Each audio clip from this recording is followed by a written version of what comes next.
जी नाज़रीन, जहाँ गुज़श्ता कुछ दिनों से अपोजिशन बड़ी मुतहरक नज़र आती है, तो वोटर्स को और पाकिस्तान की आवाम को जो कि बड़ी मायूस नज़र आती थी गवर्नमेंट की परफॉर्मेंस से, उनको एक उम्मीद बंधी है कि शायद इस बार इमरान खान साहब जो डिलीवर नहीं कर पा रहे और अपोजिशन की खामोशी थी और अपोजिशन एक स्पेस दे रही थी मौजूदा हुकूमत को, शायद वो स्पेस ख़त्म होगी। और ईद के बाद का जो एक नया अल्टीमेटम दिया अपोजिशन ने इकट्ठे होने का, क्योंकि 2 साल में अपोजिशन इकट्ठी नहीं हो पाई, तो अब अपोजिशन इकट्ठी होकर एहतजाज करेगी या इस हुकूमत की पॉलिसीज़ पर तनकीद करेगी। लेकिन सवाल दूसरी तरफ ये भी उठ रहा है कि आज तक इन 2 सालों में जो 8 मरतबा कोशिश की गई अपोजिशन के इकट्ठा होने की, नहीं हो सकी। मुतअद्दिद बार एक अहम मौका था जहां अपोजिशन एक बड़ा रोल प्ले कर सकती थी और अपोजिशन ने एक बड़ा रोल प्ले नहीं किया। तो क्या ऐसा ही मुस्तकबिल में होगा या इस मरतबा कुछ संजीदगी अपोजिशन की जानिब से दिखाई जाएगी? क्योंकि हम अगर अपोजिशन की बात करते हैं तो पाकिस्तान पीपल्स पार्टी, पाकिस्तान मुस्लिम लीग नून जैसी बड़ी जमातें हैं और जिनके अपने अपने सियासी मफादात भी हैं। और गुज़श्ता 2 सालों के दौरान कई मरतबा जब एहतजाज की बात आई, अपोजिशन के इकट्ठा होने की बात आई, तो मुख्तलिफ पॉलिटिकल पार्टीज़ के अपने अपने मफादात ने शायद अपोजिशन का टारगेट अचीव नहीं होने दिया। तो क्या अब की बार भी कुछ ऐसा ही होगा? क्योंकि आज बिलावल भुट्टो की सीनियर पाकिस्तान पीपल्स पार्टी के रहनुमाओं के साथ होने वाली मीटिंग में पाकिस्तान पीपल्स पार्टी के सीनियर रहनुमाओं ने यह एतराज़ किया है कि पाकिस्तान मुस्लिम लीग नून पर एतबार नहीं किया जा सकता। हो सकता है इस मरतबा भी नून लीग अपने मकासद के लिए इस एजेंडे को इस्तेमाल करें। तो प्रोग्राम के शुरू में उस पर बात करेंगे और प्रोग्राम के दूसरे से बात करेंगे नैब की कारकर्दगी पर, क्योंकि अब जो फैसला है पैरागॉन स्कैंडल का, जिसमें 16 महीने ख्वाजा बरादरान हिरासत में रहे, और उस फैसले में अगर हम उस फैसले में जजेस के रिमार्क्स और ऑब्जर्वेशन जब हम पढ़ते हैं और रिमार्क्स सुनते हैं तो लगता है ये कि एक बड़ी लंबी चौड़ी चार्ज लिस्ट है नैब के ख़िलाफ़ और नैब पर रोज़ अपोजिशन भी तनकीद कर रही है और हुकूमती हल्कों की जानिब से भी नैब पर तनकीद हो रही है। तो उस पर भी हम बात करेंगे। प्रोग्राम के तीसरे हिस्से में हम बात करेंगे पाकिस्तान का एक और बड़ा इदारा, जिस तरह एक PIA मुसलसल तबाही की जानिब बढ़ रहा है, इसी तरह पाकिस्तान का एक बड़ा इदारा पाकिस्तान टेलीविज़न भी है जो मुसलसल खसारे और तबाही का शिकार होता जा रहा है। आज भी अगर आप मुख्तलिफ TV स्क्रीन्स पर रिमोट के ज़रिए अगर आप TV स्क्रीन्स घुमाते हैं तो सबसे बुरी स्क्रीन जो आपको नज़र आती है वो पाकिस्तान टेलीविज़न की ही है, लेकिन उस पर अरबों रुपए खर्च हो रहे हैं और वो अरबों रुपए आपकी और मेरी जेब से क्यों जा रहे हैं, ये प्रोग्राम के तीसरे हिस्से में इस पर बात करेंगे। मुझे ज्वाइन किया इस इन टॉपिक्स पर डिस्कस करने के लिए सीनियर तजज़ियाकार इसरार राना साहब ने। इसरार राना साहब बहुत शुक्रिया वक्त देने के लिए। पाकिस्तान पीपल्स पार्टी से मेंबर प्रोविंशियल असम्बली और सीनियर रहनुमा रुबीना कायम खानी ज्वाइन कर चुकी हैं, तो उनका बहुत शुक्रिया मैम। और पाकिस्तान तहरीक इंसाफ से अगर ज्वाइन कर चुके हैं आफ्ताब जहांगीर साहब, मेंबर नेशनल असम्बली, उनका भी बहुत शुक्रिया। अता तारर साहब टेक्निकल इश्यूज़ की वजह से स्काइप पर नहीं होंगे, तो शायद फ़ोन पर वो हमें ज्वाइन करें, उनका भी बहुत शुक्रिया। तो सबसे पहले आफ्ताब जहांगीर साहब, अपोजिशन चाहती है कि वो इकट्ठी हो जाए और मिलकर एहतजाज करे, तो क्या अपोजिशन ये कर पाएगी सर?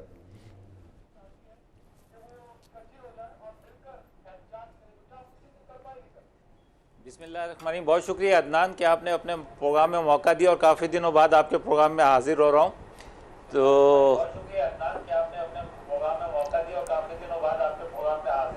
अच्छा, ये माजी में भी अपोजिशन का काम यही है कि वो मौजूद जो भी हुकूमत होती है, जैसे देखा है कि भाई जो हुकूमतें होती हैं उसके लिए अलायंस बनते हैं और फिर उनको गिराने की कोशिश की जाती है, समझे ना।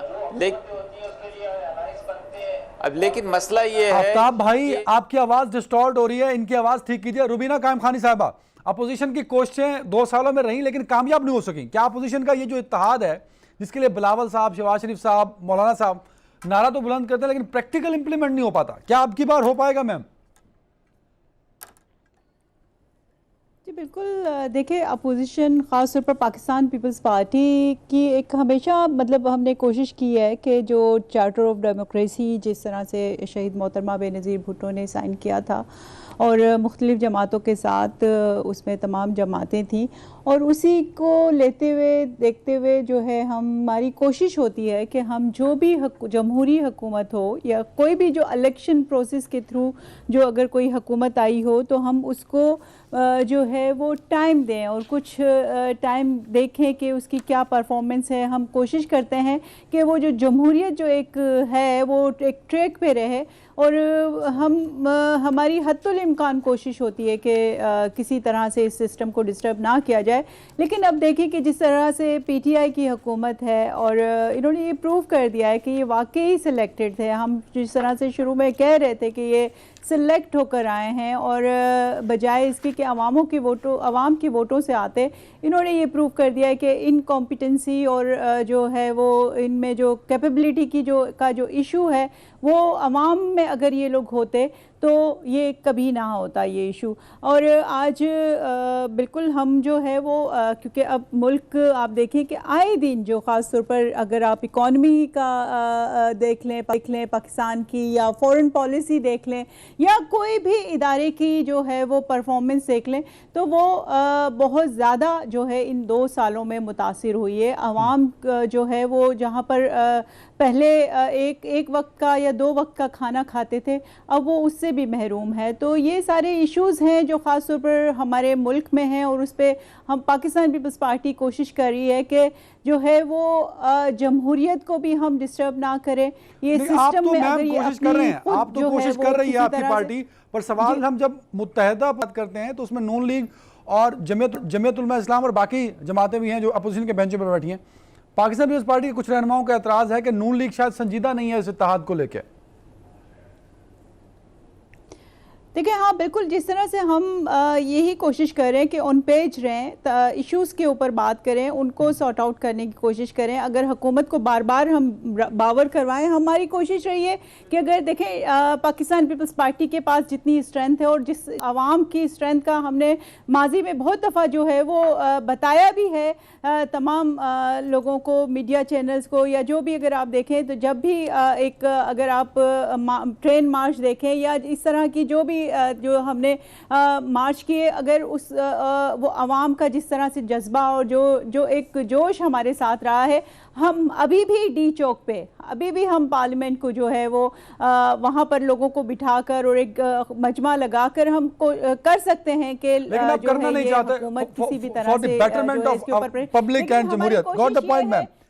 इसार राना साहब, बड़ी माजरत के मैं इंट्रो में आपको इसरार बोल गया, जल्दी में, बड़ी माजरत सर।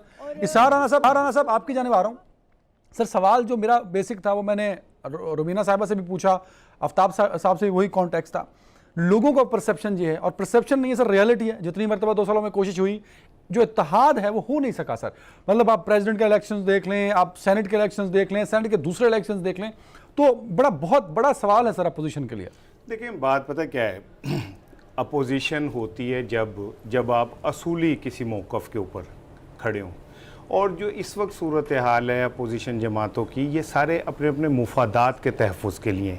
मिसाल के तौर पे शहबाज शरीफ साहब को ले लें कि उनकी बीमारी तवील से तवील होती चली जाएगी और वो किसी पॉलिटिकल एक्टिविटी में बराह रास्त हिस्सा नहीं लेंगे। बिलावल 2 दफ़ा लाहौर आके बैठे, दोनों दफ़ा शहबाज शरीफ साहब ने उनसे बात ही नहीं की। टेलीफोनिक रब्ता तो हो गया ना, टेलीफोनिक रब्ता हो गया ना, तो फजलुर रहमान साहब कहाँ से चल के आते मिलने बिलावल। ये एक जो वैसे आमने सामने बैठ के बात होती है वो कुछ और होती है। अच्छा, बिलावल पिछली दफ़ा भी मायूस होके गए, इस बार भी। अब आज के इजलास में खुद फट पड़ी पीपल्स पार्टी, उन्होंने कहा ये हमें चीट करते हैं, पहले भी हमें इस्तेमाल किया, अब ये फिर इस्तेमाल करेंगे और हमें अपनी लाइन खुद लेनी चाहिए। अच्छा, अब ये वैसे बड़ी माजरत, खबर तो चल चुकी थी, मैं चाहूँगा उन लोगों के नाम भी ले दिए जाएं आपके पास जो खबर है कि किन लोगों ने ये बात। कमर कायरा जो थे वो सबसे बड़े इस पे बात करने वाले थे, क्योंकि उनका बराह रास्त ताल्लुक पंजाब से है। उनका ये कहना था कि नून लीग ने हमेशा पीपल्स पार्टी को इस्तेमाल किया इस सारे 2 साल के अरसे में। अच्छा, अब आप देखें पीपल्स पार्टी का अलमिया क्या है। पीपल्स पार्टी का अलमिया ये है कि बिलावल भुट्टो अपनी तय जितनी कोशिश कर सकते हैं वो कर रहे हैं, लेकिन ये कोशिश ना हुकूमत गिराने के लिए है, ना हुकूमत की पॉलिसियों को चैलेंज करने के लिए है। JIT की रिपोर्ट आई, पीपल्स पार्टी डिफेंसिव हुई, डिफेंसिव होने के बाद पीपल्स पार्टी ने ज़रा शोर वोर मचाया कि किसी तरह हम इस प्रेशर से निकल आएँ, और वो किसी हद तक इस प्रेशर से बिलावल के बयानात और एक्टिविटी और APC का ऐलान इससे थोड़ा सा कम हुआ। अब देख लेना JIT की रिपोर्ट और बात खत्म हो गई।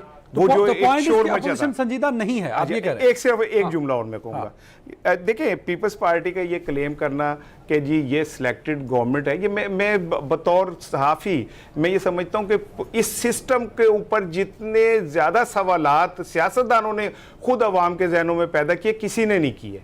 पाकिस्तान का कोई एक इलेक्शन बता दें जिसे आप ये कहें कि ये फेयर इलेक्शन था या सियासतदानों ने माना हो। और तीसरी बात जो है उसके बाद आप कर लीजिएगा, पीपल्स पार्टी का ये क्लेम बड़ा मज़ा का खेज़ है, हंसी आती है मुझे ये वाली बात सुन के कि ये डिलीवर नहीं कर सकी PTI जी 2 साल। ओ भाई, आप 35 साल से सिंध में हैं और आज भी दो वहां पे अगर घोड़े का मसाना कमजोर हो तो पानी खड़ा हो जाता है और लोग उसमें डूब रहे होते हैं, लोग जो है थर में मर रहे होते हैं। कायम खानी साहब से ठीक है, मैं अता तारड़ साहब केपीके का और सिंध का मुवाजना कर लें, आपको पता चल जाएगा किसकी परफॉर्मेंस ये बारिश से पता चल गया, ये ताजा बारिश से पता चल गया कि जो कौन है वो कितने बनाए पानी में है। हैं।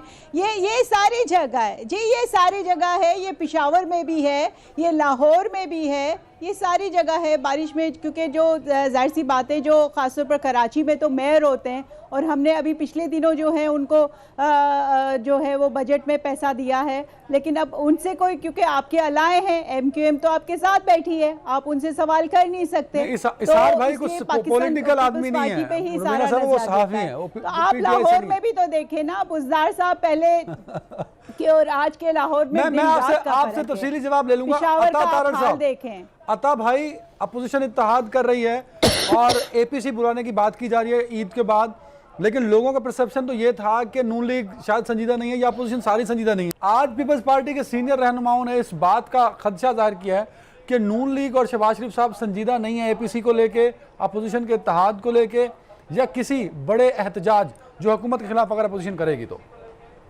देखिए, बात यह है कि बिलावल भुट्टो जरदारी साहब के पास हमारा एक हाई पावर डेलीगेशन गया था। जमात के सेक्रेटरी जनरल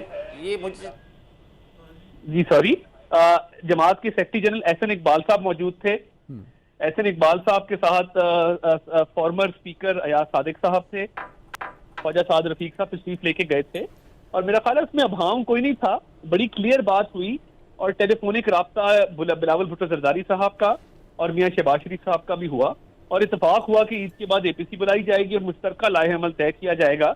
अब ये जो क्या सराहियां हैं, ये किस हवाले से हैं, कौन कर रहा है, ये तो नहीं मैं जानता, मगर टॉप लेवल लीडरशिप जब मिली थी तो इस बात पे इत्तेफाक हुआ था और मुझे इसमें कोई अभाम नजर नहीं आता। अब जो परफॉर्मेंस की बात हो रही थी, देखिए 2 साल होने को आए हैं, इस हफ्ते 12,000 अरब के कर्जे के एवज एक ईंट नहीं लगाई। अभी मैंने इतवार को प्रेस कॉन्फ्रेंस की, इमरान खान साहब लाहौर आए, इमरान खान साहब को फिर बेवकूफ बना दिया गया। एक ऐसे मंसूबे का उन्होंने इफ्तिताह किया और बुज़दार साहब की तारीफ की, जो मंसूबा हम 70% कंप्लीट कर गए थे। उन्होंने कहा, उस्मान बुज़दार, तुमने इसकी लोकेशन बहुत अच्छी चुनी है, ये मोटरवे के ऊपर। भाईजान, ये हमने 2014 के अंदर इसकी लोकेशन फाइनल की थी मोटरवे के ऊपर। इसको कायद-ए-आज़म अपैरल पार्क का नाम दिया था। वैसे अता भाई बड़ी माजरत, लोग कहते हैं कि अता साहब को बुज़दार साहब अच्छे नहीं लगते, कि 2 सालों में आपको कोई एक बात तो उनकी अच्छी लगी हो सर। लोगों की परसेप्शन है सर, मेरी नहीं है। मेरे प्यारे भाई हैं बुज़दार साहब, 5 साल हमारी पार्टी में रहे हैं, मेरे पास रेगुलरली आया करते थे। मुझे तो वो बड़े प्यारे इंसान लगते हैं, बड़े मासूम इंसान हैं, मगर उनके नातवा कांधों पे जो जिम्मेदारी आन पड़ी है 12 करोड़ आबादी के सूबे की। देखिए, आप लाहौर में बैठे हैं अदनान भाई, आपने लाहौर की सड़कें भी देखी हैं, आपने लाहौर का हॉर्टिकल्चर भी देखा है, आपने लाहौर का पब्लिक ट्रांसपोर्ट सिस्टम भी देखा है, आपने लाहौर के अस्पताल भी देखे हैं, आपने मेडिकल कॉलेजेस भी देखे हैं। और इस सिर्फ लाहौर की बात नहीं है, आज मैं अल्लाह ताला के फजलो करम से मियां नवाज शरीफ की बनाई हुई मोटरवे पे लाहौर से बहावलपुर 3.5 घंटों में जाता हूँ। आप लाहौर से सखर ट्रेवल करके देखें, आप हमारा Punjab kidney and liver institute देखें, आप हमारा मुजफ्फरगढ़ तैयब अर्दगान अस्पताल देखें, आप हमारा फोरेंसिक लैब देखें, आप हमारी सेफ सिटी प्रोजेक्ट देखें। बात ये नहीं है 12,000 मेगावाट अल्लाह के फजल से लगाइए, उसका जिक्र करना कोई पसंद ही नहीं करता।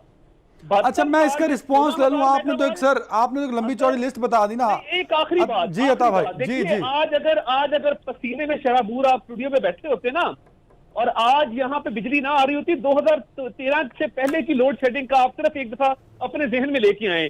वो जो 8-8, 10-10 घंटे लोड शेडिंग होती थी, जब यूपीएस और जनरेटर और इमरजेंसी लाइट की कौम को आदत पड़ गई थी, तो ये 12,000 मेगावाट जो लगे हैं, उस पर 100 बातें पीटीआई कर सकती है, 100 बातें इंडिपेंडेंट एनालिस्ट कर सकते हैं, मगर इस मुल्क में जो लोड शेडिंग के अंधेरे हैं वो दूर हुए अल्लाह के फजलो करम से। तो देखिए, इस हुकूमत ने महंगाई, मुफलिसी, बेरोजगारी, गुर्बत और भूख के अलावा दिया क्या है? आफ्ताब भाई रिस्पॉन्स कर दें, आपकी गवर्नमेंट ने गुर्बत, महंगाई और भूख के अलावा कुछ नहीं दिया। सड़कें, हॉस्पिटल्स और बिजली, पावर जनरेशन सब नून लीग के दौर में हुई। अच्छा अदनान भाई, मुझे अभी तक ये बात समझ में नहीं आई कि तारड़ साहब कह रहे हैं कि हमने शहद की नहरें पंजाब में बहा दी, और मेरी बहन रुबीना कायम खानी कह रही है कि हमने सिंध में बहा दी, तो फिर इनको ज़रूरत क्यों पेश आ रही है आपस में अलाइंस करने की? बिल्कुल इनको तो ज़रूरत ही नहीं पेश आनी चाहिए। इन्हें तो वैसे ही इंडिपेंडेंटली ये हमारे खिलाफ तहरीक चला लें। और फिर APC बुलाने का मकसद मुझे समझ में नहीं आता है। बिलावल साहब भी असेंबली के अंदर मौजूद हैं और एहसन इकबाल साहब भी मौजूद हैं, शाहिद खाकान अब्बासी साहब भी मौजूद है, साद रफीक साहब भी मौजूद है। रोज़ाना APC होती है, जब इजलास होता है रोज़ाना APC होती है। रोज़ाना एक ही लॉबी में बैठते हैं, एक ही लॉबी में चाय पीते हैं, एक ही लॉबी में खाना खाते हैं। तो वहाँ पर मौलाना फजल रहमान की जमात भी मौजूद है। तो बाहर कोई स्पेशल होगी, कोई APC है, कोई अलग से कोई लाएमल बनाया जाएगा? वो लाएमल तो जो 2 घंटे की है वो तो 2 घंटे की पार्लियामेंट हाउस के अंदर भी हो जाती है, उसमें क्या? और ये भी चले जाते हैं, तारड़ साहब भी वहाँ चले जाएंगे, कोई रोक नहीं सकता इनको, लॉबी में अंदर चले जाएं, वहाँ पे APC रोजाना APC करें। कोई जरूरी है कि वो वहां पर कोई बाहर बुलाया जाए? जो बात डिलीवरेंस पे की है सर, उसका रिस्पांस भी कर देना। APC तो उनका मसला है, वो 10 दफा बुलाएं, 10,000 दफा बुलाएं, आपको तो खुश होना चाहिए इस बात पे। जी नहीं, मैं तो आपने एक सवाल मुझसे पहले ये पूछा था तो मैंने उसका जवाब दे दिया कि APC की कोई अहमियत नहीं है। अच्छा फिर चले मैं एक मिसाल देता हूँ कि APC बुला ली, हमें गिरा भी दिया इन्होंने, है नए इलेक्शन में जाएंगे तो फिर क्या होगा? फिर क्या ये कहेंगे नून लीग वाले के यार ये जो कैंडिडेट है तारड़ साहब जो है कहेंगे कि जी कारा साहब को वोट दो, ये बहुत अच्छा आदमी है, वहाँ पे नून लीग वाले को मत वोट देना? क्या सिंध के अंदर पीपल्स पार्टी जो है नून लीग वाले को वोट दिलाएगी अपने लाड़काना से? कभी भी नहीं होगा। ये फिर वही कहेंगे कि ये चोर हैं, ये डाकू हैं। सर 2 साल में किया क्या?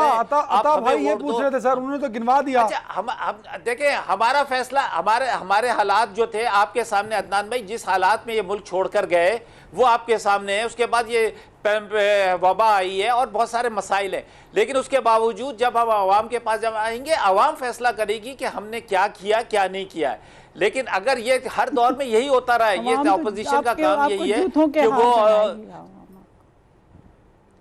नहीं, वो तो जब पहनेगी। अभी आप मेरे हल्के में आ जाए रुबीना कायम खानी साहबा, मैं आपके लिए रेडी हूँ, मैं रिजाइन करता हूँ, आप इलेक्शन लड़ ले मेरे साथ। यहाँ तो पता चल जाएगा कि ये जूता के हार पहनाए जाते कि नहीं जाते।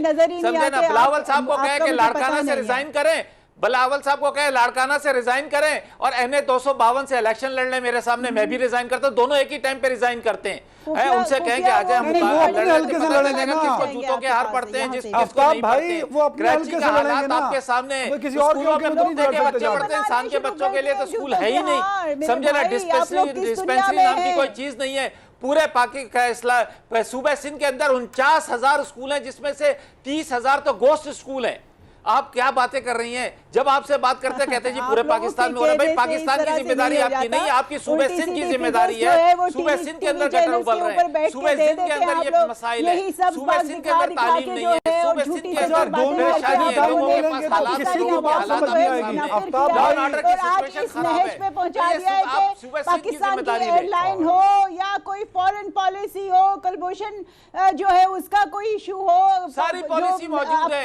आपको परेशानी, अगर कोई पॉलिसी नहीं तो आप क्यों परेशान हो रही हैं? वो फिर आवाम पे छोड़ देना। रुबीना साहिबा ना आपकी बात समझ आएगी आवाम को और मुझे, ना आफ्ताब भाई की बात आए। हाल बुरा कर दिया है, फिर आप कहते हैं कि हम फिर दोबारा आएंगे। कोई नहीं बुरा किया, आवाम रो रही है, कहती है कि किस हाल में हमें छोड़ के गया, और फिर अभी भी जान नहीं छूटी उनकी, अभी भी जान नहीं छूटी उनकी पीपल्स पार्टी से। आप आए तो सही कराची। मुझे ब्रेक पे जाने से पहले इशार राणा साहब एक कमेंट चाहिए सर।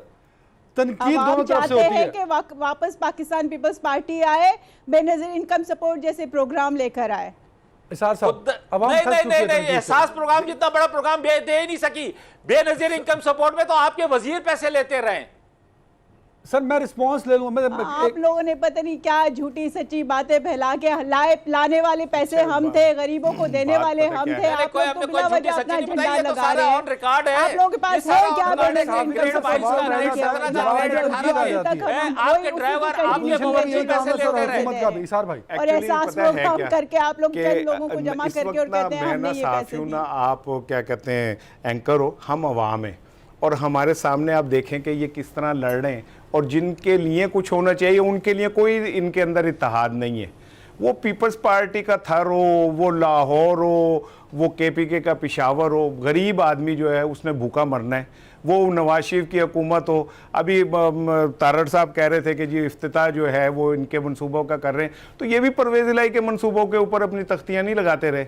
तो ये तो सियासत ही एक ऐसी चीज है कि जिसमें पोता खाता है और बिल दादा देता है। तो ये भी इसी तरह करते रहे, ये भी इसी तरह कर रहे हैं, लेकिन असल चीज ये है कि जो मोटरवे और फैक्ट्रियां और इन्होंने वो गिनवाई हैं वो अपनी जगह पे हैं। लेकिन बस एक जुमला लेकिन असल बात ये है कि इस कोरोना ने हमें ये बताया, मैं आ रहा होता भाई आपकी तरफ, इस कोरोना ने हमें ये बताया कि काश सड़कों की जगह हॉस्पिटल बने होते ना तो हम कोरोना का बेहतर मुकाबला कर सकते थे। जीटी रोड तो पहले भी चल रहा था, कोई ऐसी बात नहीं, दुनिया बड़ा रुकी नहीं थी। सर आज भी 7 घंटे लग जाते हैं इस्लामाबाद जाने। मैं थोड़ी सी मिसाल देना चाहता हूँ। अता साहब देखिए, एक तो बात यह है कि जब मुल्तान एयरपोर्ट का इफ्तिताह हुआ, क्योंकि वो यूसुफ रजा गिलानी साहब का प्रोजेक्ट था, नवाज शरीफ साहब ने बतौर वजीर आज़म उनको इनवाइट किया। 11 22 आज भी हम तारीफ करते हैं कि परवेज अली साहब का प्रोजेक्ट है, हमने इसको बढ़ाया, उसको रोका नहीं और ना ये कहा कि ये हमारा प्रोजेक्ट है, उसको आगे बढ़ाया। अस्पतालों का मैं चैलेंज करता हूँ, मेरे साथ बैठ जाएं, मैं PKL लाहौर से शुरू करूंगा और मैं निस्तर अस्पताल, यूरोलॉजी सेंटर, इस वक्त पाकिस्तान का best institute of cardiology Rawalpindi में है। वो पूरे KPK को, पूरे GB को डील करता है, वो पूरे आजाद कश्मीर को डील करता है। प्रॉब्लम हॉस्पिटल्स की नहीं है, प्रॉब्लम वो जो तबाही मचाई इन्होंने आके मेडिकल प्रोफेशनल के साथ जो किया, जो लोग अपनी प्रिस्क्रिप्शन पे तब्दीली को वोट तो लिखा करते थे उनका जो हाल किया, जिस तरह हॉस्पिटल साहब आपके दौर में भी वो डॉक्टर जो थे वो माल रोड पे बैठे होते थे ना, आप तो माफिया आपके दौर में भी इसी तरह ही सारी हड़तालें होती थी। नहीं, हमने प्राइवेटाइज, मैंने आपके दौर में भी एक बेड पे 3-3 4-4 पेशेंट्स को लेटे हुए देखा है। मैंने आपके दौर में भी औरतों को हाथ में ड्रिपें पकड़ के कॉरिडोर में फिरते देखा है। मैंने वो दूध की नहरें देखी हुई है जो आपके दौर में बही थी। मैं अर्ज करता हूँ ना, मुझे बड़ा फख्र है 10 साल पे कि मैंने PKL से लेके कचरे के ऊपर बच्चे पैदा होते हैं, यूरोलॉजी सेंटर मुल्तान। आफ्ताब भाई कुछ कह रहे हैं, अता साहब आफ्ताब भाई की भी सुन लें जल्दी से। आखिरी बात ये करना चाहता हूँ, आप ये कह रहा हूँ कि आज इनके सबसे एक बर्न सेंटर या एक चिल्ड्रन हॉस्पिटल, आज इनके जो सबसे ज्यादा चहीते हैं ना, उनके सूबे के अंदर अभी भी कचरे पे बच्चे पैदा होते हैं, अभी भी रोडों पे जो है ना लोग जाने दे रहे हैं, अभी भी ये जो इनके बड़े चहीते और इनके इस वक्त पार्टनर बने हुए, ये सब बातें, ये देखें हम अजीब लोग हैं, हम अजीब बातें करते हैं। हम 70 साल में पाकिस्तान की बात करने के बजाय हम अपने अस्पताल गिनवाना शुरू कर देते हैं, हम मोटरवे गिनवाना शुरू कर रहे हैं। और भाई हमें तालीमी दरसगाहें तक बताओ, आपके दौर में क्या हड़तालें नहीं होती थी? आपके दौर में क्या लोगों को डंडे नहीं पड़ते थे? आपके दौर में क्या साफियों के साथ नहीं होता था, डॉक्टरों के साथ नहीं होता था? आपके दौर में क्या वकीला रोडों पे नहीं होते थे, टीचर्स नहीं होते थे? आज भी सब कुछ होता था। तो इसलिए ये कोई ऐसी बात, बल्कि हमें चाहिए कि मैं तो बार बार ये कहता हूं कि हमें पार्टी इससे निकल कर आफ्ताब भाई मेरे सवाल रह गए आप लोगों की लड़ाई में। सर पाकिस्तान को बेहतर, अता साहब की टर्न थी, आपने कुछ ऐड करना था, लेकिन सर आपने तो बहुत सारी चीजें नया पंडोरा बॉक्स खोल दिया। अता भाई आपकी टर्न थी। अता भाई जो चीजें आप गिनवाना चाह रहे थे अगर कंटिन्यू करनी तो करें, तो मैं अपना सवाल पुट करना चाह रहा हूँ सर। मैं देखिए बात यह है, मैं क्योंकि 10 साल हम हुकूमत में रहे हैं, मैंने एक एक चीज अपनी आंखों से देखी है, बहुत सारे प्लानिंग में इन्वॉल्व रहा हूं, इसलिए मैं जो आपको फिगर्स और कोट करूंगा फैक्ट्स, हम आखिरी डेवलपमेंट बजट जिसको एनुअल डेवलपमेंट प्रोग्राम ADP कहते हैं, हम 550 अरब का छोड़ के गए थे। इन्होंने हाल ही में महंगाई और रुपए की कदर में कमी के बावजूद 350 अरब का दिया है, जिसमें से 5 करोड़ का बुज़दार साहब का अपना रेस्ट हाउस बन रहा है तौसा शरीफ के अंदर। तौसा शरीफ को 2 अरब का बजट दिया गया है। मेरी तो समझ से बाहर है प्रायोरिटीज कहाँ हैं। हमने सेफ सिटी लगाया। बड़ी माजरत के साथ अता भाई, न्यूट्रल ओपिनियन, मेरा किसी पॉलिटिकल पार्टी से कोई ताल्लुक नहीं है। मैं आपको सीरियस बात बताऊं कि जब मैं साउथ पंजाब से हूं, आपके 5 साल में सारा बजट लाहौर में लगा करता था और लगता रहा सर। हमारे साउथ पंजाब में कुछ नहीं बना सर, मैं सीरियस कह रहा हूं। मेट्रो की जरूरत नहीं थी, मैं न्यूट्रल ओपिनियन दे रहा हूं सर। मेट्रो दे दी आपने, उसकी जरूरत ही नहीं थी सर। अगर वो तौसा से और तौसा में कुछ लग रहा है तो ये तो बड़ी अच्छी बात है। मैं तो कह रहा हूँ कि अगला वजीर आजम भावलपुर से ले लें वजीर आला। ये गलत बात है, गलत बात है, क्योंकि मैं आपको प्रूव करता हूँ जी। खानेवाल लोधना डुअल एक्सप्रेसवे मैंने खुद ट्रेवल की है, हमारे दौर में बनी। मैं आगे अस्पतालों पे भी आता हूँ। Hasilpur Bahawalpur dual carriage way हमारे दौर में बनी। आप मुल्तान चले जाए, जो यूरोलॉजी सेंटर बना और जो चिल्ड्रन हॉस्पिटल बना हमारे दौर में बना। आप Dera Ghazi Khan Muzaffargarh dual carriageway का संगे बुनियाद और उसका काम 20% हमारे दौर में हुआ। मैं आपको डिवीजन वाइज फिगर दे सकता हूं, मैं आपको डिस्ट्रिक्ट वाइज फिगर दे सकता हूं। रजब तैयब अर्दगान अस्पताल मुजफ्फरगढ़ आप जाके देखें, वो लगता ही नहीं है कि वो कहीं पाकिस्तान के अंदर वो अस्पताल मौजूद है।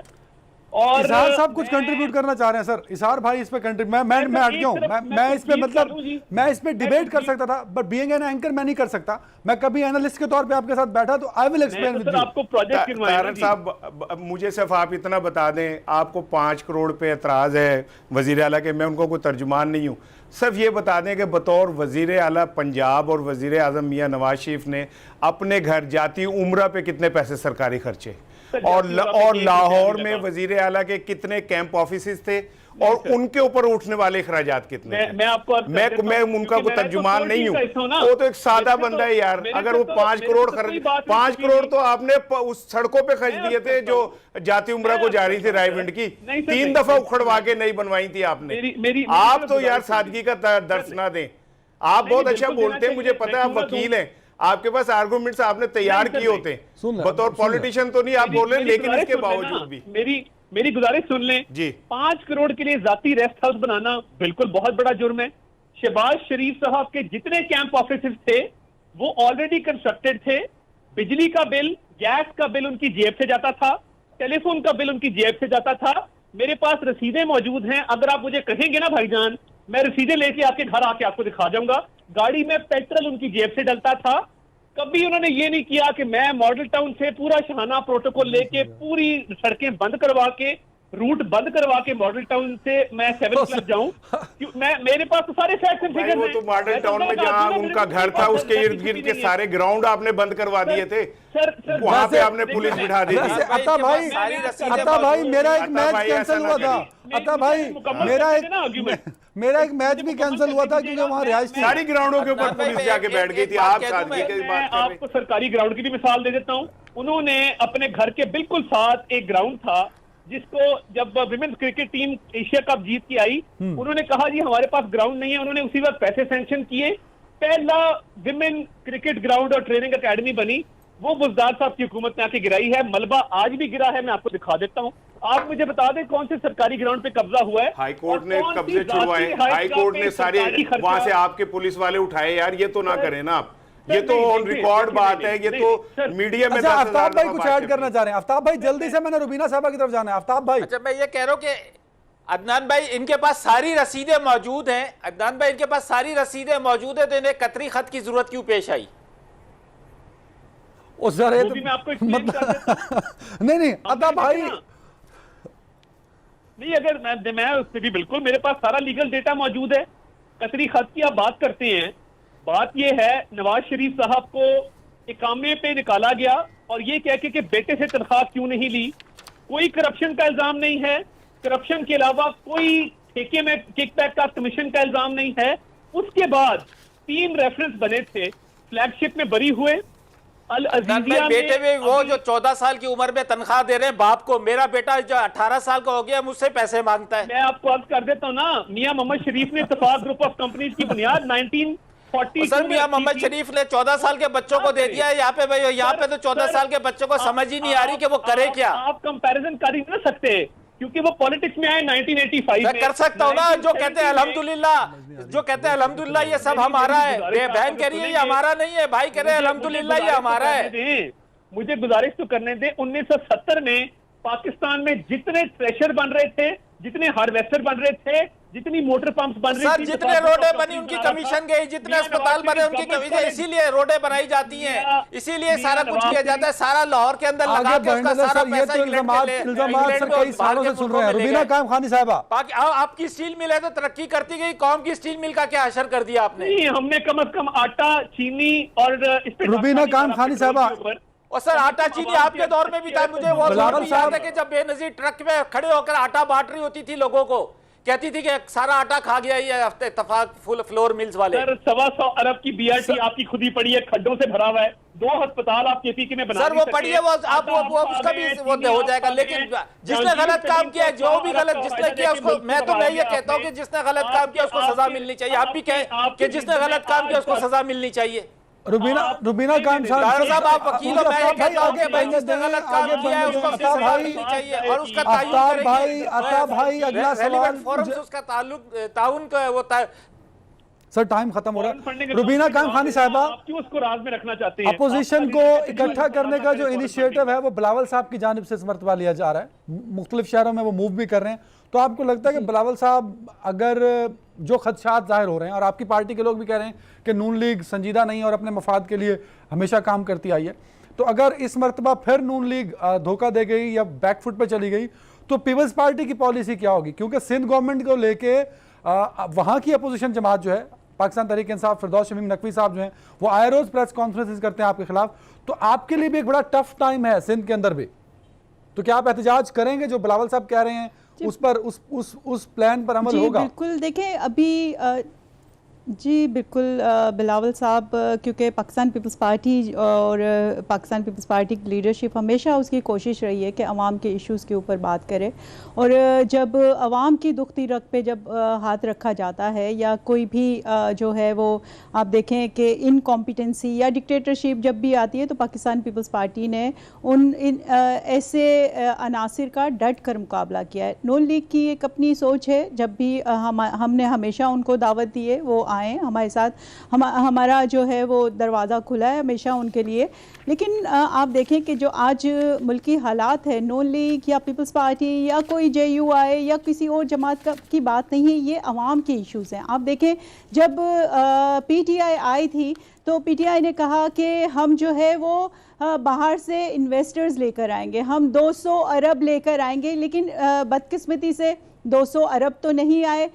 हुआ ये कि जो है वो डॉलर हमारा जो है वो 200 रुपए पे पहुंचने जा रहा है। फिर आप देखें कि जो एक कुलभूषण यादव पे जो है इनका एक स्टांस था कि इसको फांसी होनी चाहिए, ये भारतीय जासूस है, ये मुल्क का दुश्मन है, ये सब कुछ।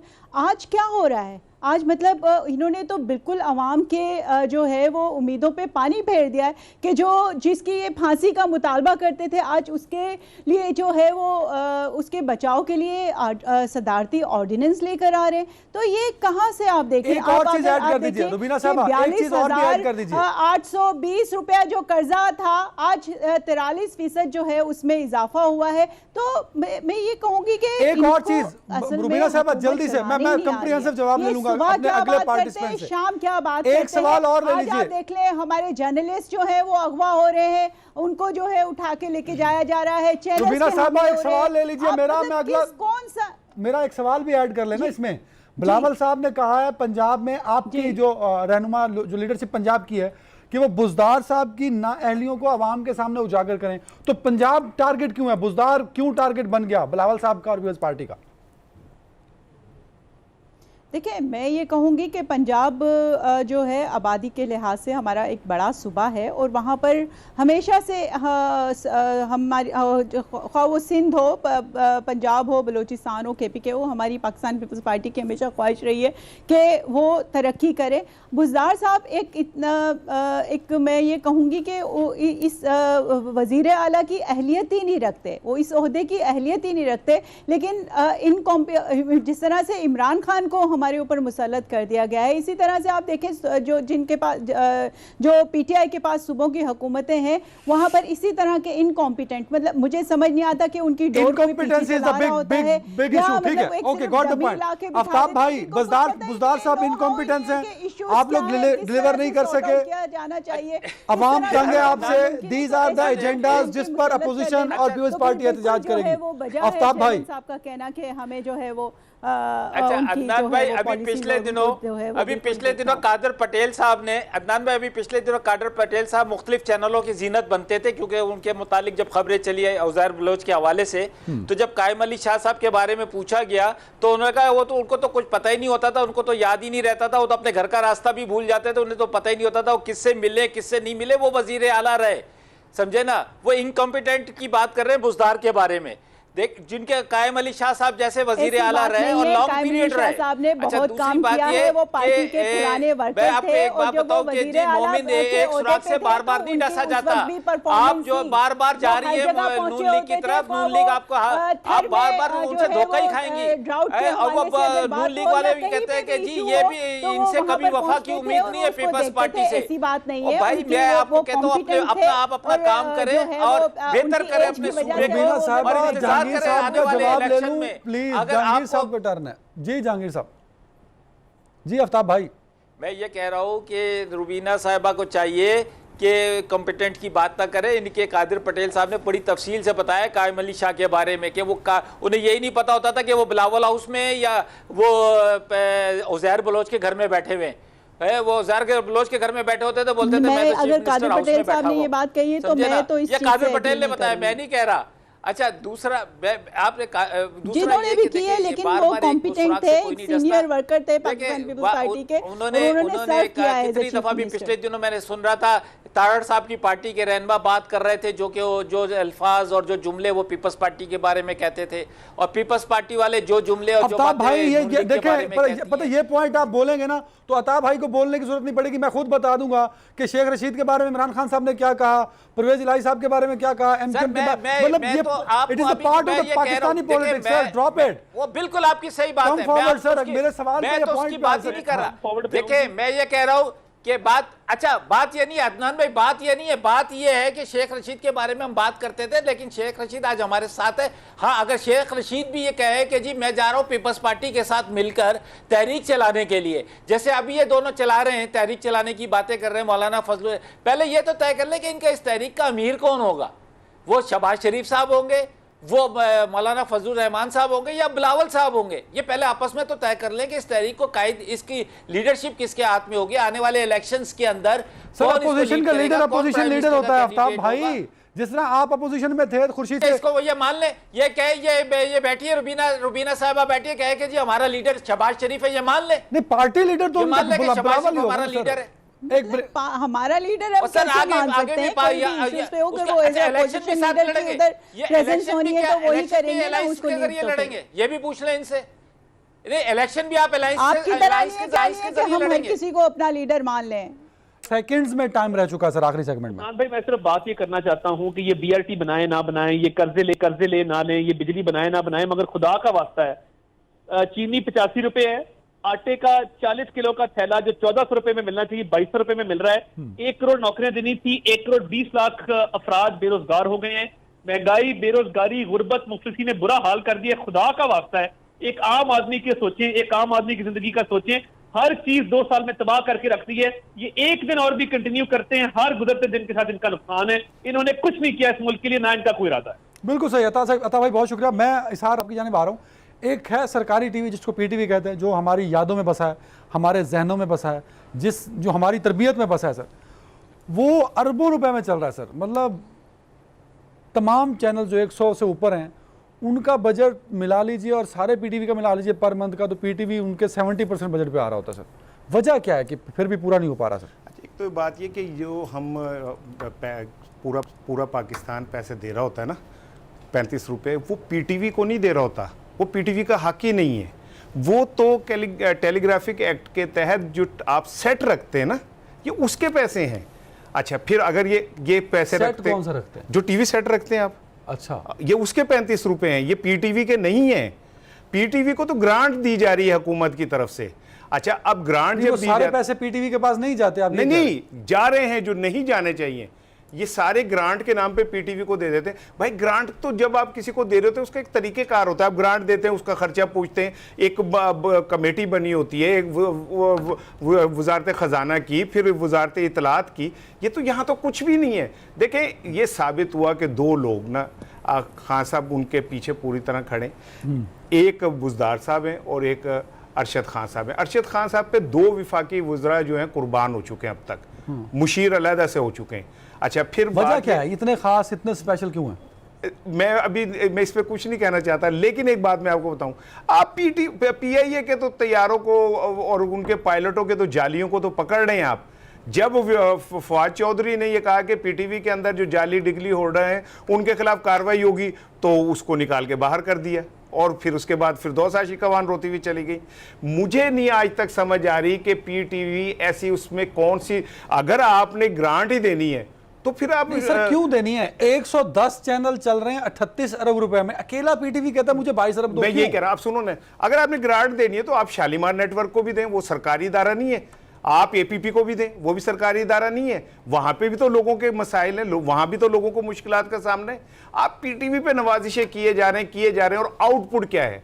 आपने पिछले 30 सालों में एक ड्रामा अर्तुगरल के नाम पे लेके आए, कितने शर्म की बात है यार। हमारे पास 22 स्टूडियो हैं इतने बड़े जो आप सोच ही नहीं सकते। वो प्रोड्यूसर किस चीज के पैसे ले रहे हैं, वो कंटेंट वाले किस चीज के पैसे ले रहे हैं, जो वहां पे आपने मार्केटिंग के लोग रखे हुए हैं वो किस लिए ले रहे हैं। और फिर एक चीज और, आपके पास अब वक्त खत्म हो रहा है, देखें कश्मीरियों ने जो वहां जुल्म हुआ, पूरी दुनिया ने उसको कहा कि बहुत जुल्म हो रहा है, वहां हमारी बहनों के साथ ज्यादती हो रही है, हम खून की होली खेली जा रही है, जेनोसाइड हो रहा है। हमारे फौजी जो हैं, हमारे पाक बहादुर फौजी जो हैं, वो जानों की कुर्बानियां दे रहे हैं इस वतन की हिफाजत के लिए, इसलिए दे रहे हैं कि वहां पीटीवी में बैठे हुए कुछ बिगड़े हुए दिमाग के लोग मकबूजा कश्मीर को भारत का हिस्सा दिखा दें।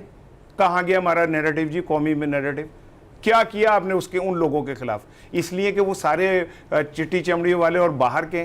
फिर आप कह रहे हैं कि जी दोहरी तो पीटीवी कंट्रोल में नहीं है, सरकारी टीवी इमरान खान साहब कंट्रोल में नहीं है। नहीं, मैं नहीं ये नहीं कह रहा कि खान साहब के नहीं है, लेकिन मुझे ऐसा लगता है कि खान साहब को चीट किया जा रहा है, वजीर आजम साहब को चीट किया जा रहा है। उन्हें ये बताया जा रहा है कि पीटीवी बड़ा काम कर रही है। बिल्कुल ठीक है। रुबीना कायम खानी साहबा, पीआईए का बेहतर करना था लेकिन बचा खुचा बेड़ा गर्क, सरकारी टीवी का बेड़ा गर्क, सरकारी इदारों का बेड़ा गर्क, रेलवे खसारे में, गवर्नमेंट डिलीवर क्यों नहीं कर पा रही? आपके दौर में भी यही सब कुछ था, मतलब आपके दौर में इदारे बेहतर नहीं थे, इसी तरह थे? नहीं, आप बिल्कुल भी ये नहीं कह सकते कि हमारे दौर में जो है इदारे बेहतर नहीं थे। हमारी परफॉर्मेंस बहुत बेहतर थी और बावजूद इसके कि एक लंबी डिक्टेटरशिप के बाद जो है वो पाकिस्तान पीपल्स पार्टी हुकूमत में आती है और नून लीग को याद होगा कि वो क्विट कर जाती है खाली खजानों का कह के। हमने वो चैलेंज कबूल किया, हमने बेनज़ीर इनकम सपोर्ट जैसे प्रोग्राम दिए, हमने अदालतों को जो है वो बहाल किया, हमने सवात ऑपरेशन किया, हमने जो है वो लोगों को गरीब इदारों की बात हो रही है, इदारों की बात, steel mill, PTV, PIA, railway, इदारों की बात जी। हमने उनको इन इदारों को स्ट्रेंथन करने की कोशिश की,